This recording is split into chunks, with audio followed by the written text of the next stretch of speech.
It's time for one of those sweet garden tours, and it's going to be a great day in the garden. My name's Eileen, and welcome to The Garden Squared, where we teach you how to garden organically with less effort and more success. So if you're looking for some tips and how-tos, as well as some sweet garden tours like this, click that little likey like button and subscribe.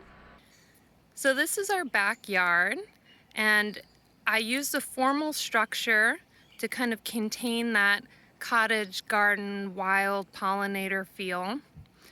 And this is what it looked like before we put in the plants.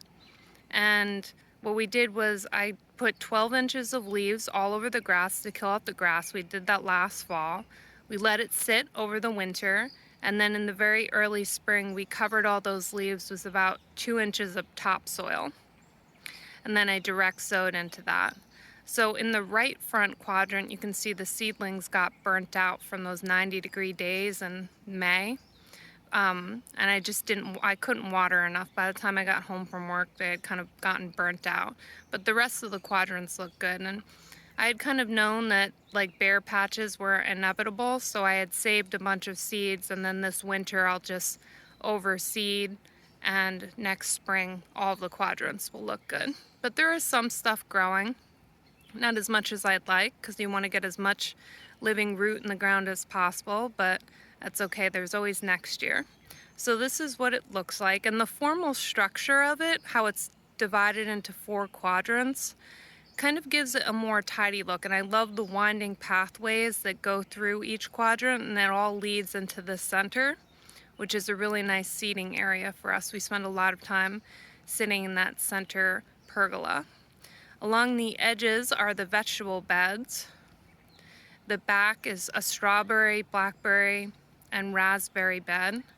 And in the front, where the arch is the entrance, that's how you get in it. Along the front we have more vegetable beds, and those are cucumbers going crazy. And there's dwarf tomatoes in there, and just doing really well. So this is the top aerial view of the backyard. And now let's get a closer look. So this is the entrance to the garden, the main garden in the backyard. I have my little welcome to the garden sign. And we've got the archway, which is covered in nasturtium vine, which is not really a type of nasturtium, but it is definitely a vine, and it's a really good climber. So it gets these pretty little yellow flowers, and it's very easy to train. Just beautiful yellow flowers.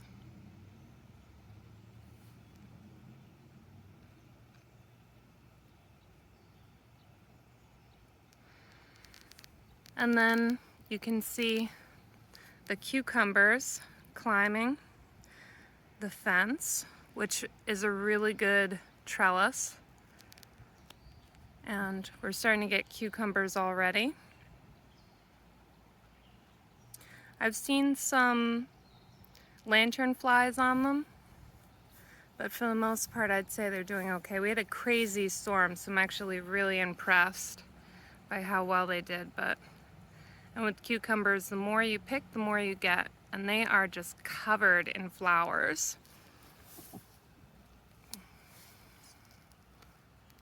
Just covered in flowers, really nice. And in the front bed we've got celosia and marigolds, some statice, which is about to flower, cucumbers trailing out, and I can see, I think this is hops,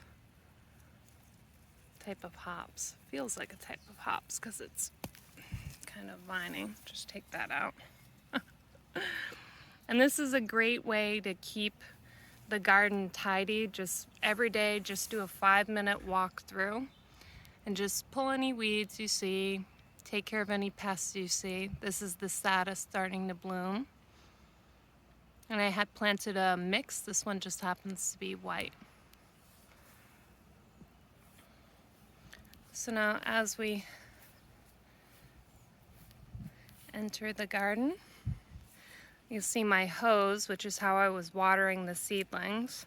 I don't usually water that much. I just kind of let the plants grow their roots really deep, and if I have to water, I will. But generally speaking, I just kind of let them go. But when you're direct sowing from seeds, it's very important that you allow them to have enough water to germinate. So I was watering with my sprinklers, and then I stopped because I didn't need it anymore. It's the right view. So this is Agerarium that my sister bought me. Beautiful. They're starting to turn blue, looking really nice. I'm very excited about these. These make great dried forever flowers. Really beautiful. And then this is the vegetable bed, and this has ground cherries in it. This is a ground cherry plant, and you can see the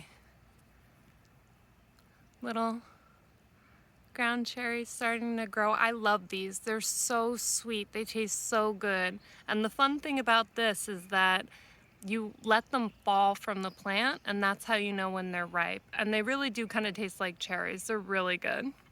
I really like them. My husband loves them. So along the edges of the 4 quadrants, I direct sowed sunflowers, and they're just getting ready to start flowering. Little flower peeking in, but they're doing really well. It's kind of a nice border, and I can use these T-posts and the string to trellis them up so they don't flop over. So I'm really excited about that. And then also next to the sunflowers, I interplanted dahlias, and they're doing really well. And some of these are actually starting to bud up. I was a little surprised. It's kind of early, but they're doing really well. I'm really excited to see my dahlias. And then this is the vegetable bed that's along the side, and this goes all the way down to the end. And you can see that there's some squash plants that are getting a little bit enthusiastic. And I've just been so busy with everything else, I haven't had time to trellis them up on the fence. But this is one that's trellised on the fence. And I can just pick those up and just tie them onto the fence. I've got some tomatoes, onions doing really well, brassicas. This is pickling plume lettuce that I'm actually letting go to bolt so I can collect seeds. More cool weather crops. So I got a lot of vegetables planted in this long row. A lot of tomatoes, more onions. And then the quadrants.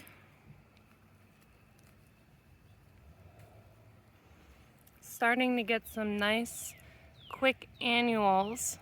This is why we plant a mix of annuals and perennials. The annuals give us quick flowers for the first year, and the perennials give us flowers for the next years. So we got some zinnias, bachelor buttons, baby's breath. Really nice.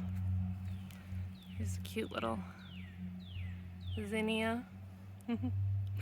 And with zinnias, the more you cut, the more you get. So really doing very well.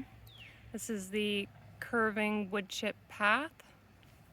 Kind of a nice way to be able to walk through the pollinator wildflower garden. And the structure, the formal structure of the garden really helps to just bring order to it. So it looks deliberate, but it's still wild and beautiful. As we come down, this is one of our peach trees going to town. And we're gonna cut these, summer prune them. I haven't done it yet, but I'm gonna do it next week so that we keep them small. So they're gonna be under 6 feet. So we have a lot of fruit trees planted, and I don't want them to overtake the garden. But I want fruit, so we're gonna keep them small. And a great resource for that is called Grow a Little Fruit Tree. That was an excellent, excellent book. Here we have a bee doing its job, pollinating the flowers.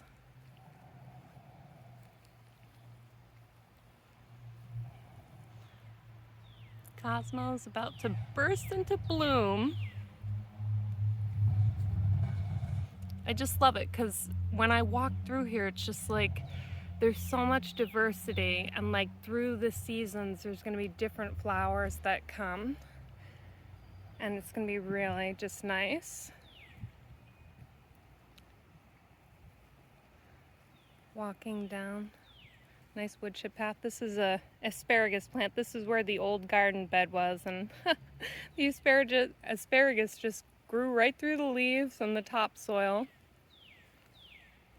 And so it leads into the pergola. Here we've got some disco dancer roses. See? I love roses and I love wildflowers, and there's no reason why they shouldn't be together. Really just an absolutely beautiful, beautiful rose. Just so vibrant. You can see it from across the garden. I can't wait until these plants get big. This is their first year. So we've got the back quadrants. Nice little seating area. And I've planted Westerland rose, which I'm going to trellis to give us some privacy.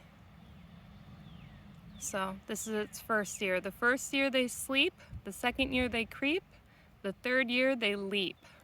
So when these rose bushes get mature, it's going to be out of control.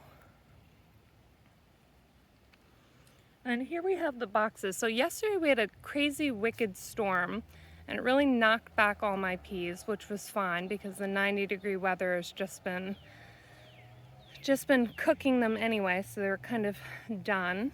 So these are the cattle panel archways, and next year I'm going to put fencing over it so that it's easier for things to climb. Yesterday we had a wicked storm, so it knocked the peas down, but that's fine because the 90-degree weather has kind of made them thinnish, which is fine because we have beans that are coming to take their place. So I'll just cut the peas out, and then the beans will grow over the cattle panel. And as a ground cover, like a living mulch, I've got strawberry plants, which works really well, and they're very happy. They're sending a ton of runners, and we're actually making little baby strawberry plants to give to our friends and families. So that's fun. Some more strawberries. So the cattle panel fence worked good. And these little boxes we built for them, but I think that we're just going to add more surface for trellising. And I really like the succession planting. The strawberries did really, really well. And we got a lot of strawberries this year. So that's our sprinkler with the hose. That's how I watered all the seedlings when they were germinating. More strawberry plants. This is the back right quadrant. And this is our main strawberry, raspberry, and blackberry bed. And we had planted, I disturbed some birds. We had planted asparagus here last year, but then I decided to turn it into more of a fruit bed, but they just came right through. So we've got a little bird feeder, bird bath, which is probably why the birds were hanging out there. They love it. That's a little solar fountain pump.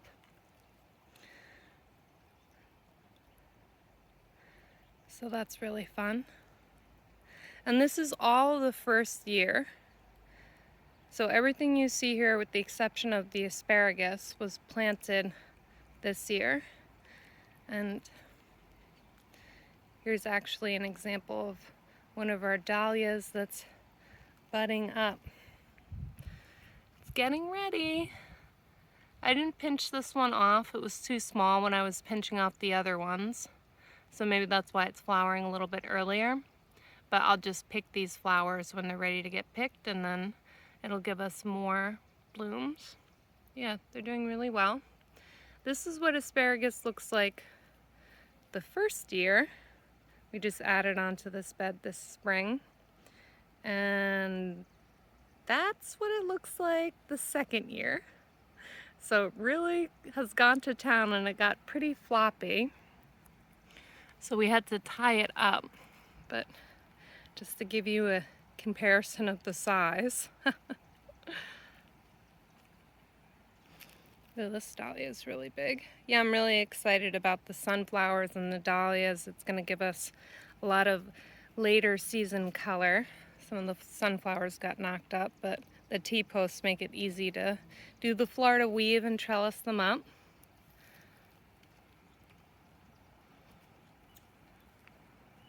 This is our asparagus bed, our seating area.